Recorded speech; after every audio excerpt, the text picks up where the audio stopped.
Whether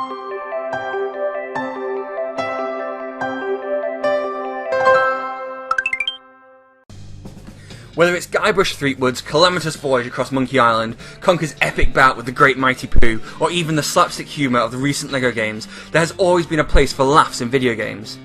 In recent years, there's been a lot of indie titles that have attempted to fill this niche. However, comedy in video games can be a tricky prospect, and few have managed to induce the same belly laughs that Theme Hospital, or, more recently, South Park: The Fractured Butthole achieved.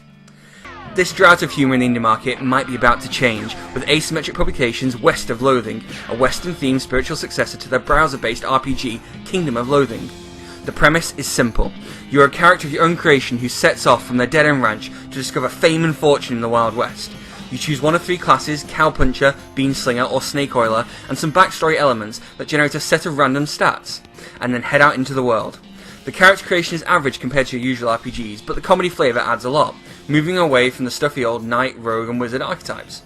I created Naughty's pop star Nora Jones for my playthrough, making her a cowpuncher because I feel she hides a lot of repressed rage behind the melodic beats of Sunrise and Come Away With Me.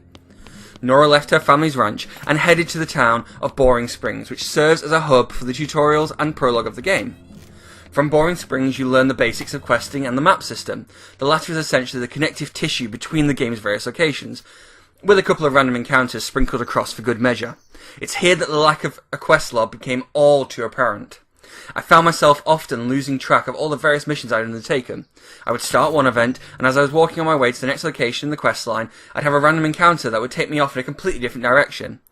The game makes some effort to help once you leave the starting area by giving you a buddy who reels off your currently open quests through a dialogue tree, but a tidy log would have been much more efficient. Despite the lack of a quest log, Nora Jones triumphed in the tutorial and chose her partner, Susie Quatrain, who I began to refer to as Susie Quattro to continue the laboured British female artist theme.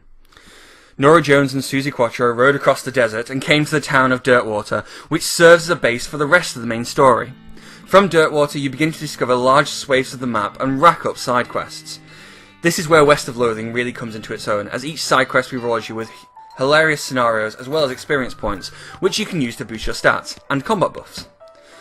You might help disband a nightmare fitness cult, then tangle with a horde of demon cows, before going on a quest to fill in a series of super important acquisition forms. This was really the highlight of the game, and I found hours slipping by as I charged into quest after quest with Nora and Susie. Unfortunately, my favourite aspect of the game comes with my biggest bugbear. I hate West of Loathing's combat mechanic. Yes, you could even say I loathe it.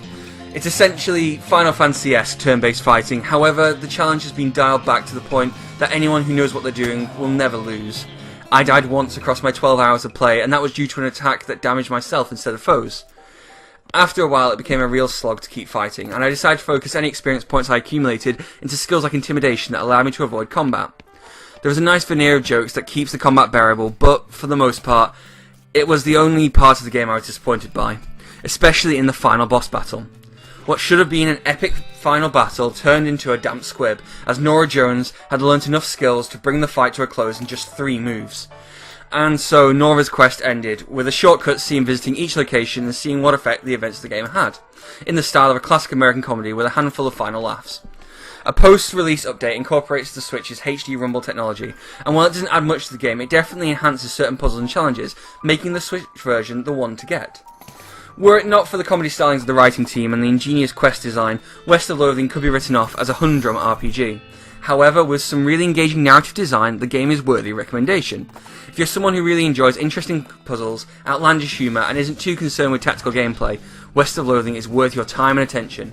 3 stars. Thank you so much for watching. Be sure to subscribe, check out some of our other videos, and visit thenintendovillage.com, your home for everything Nintendo.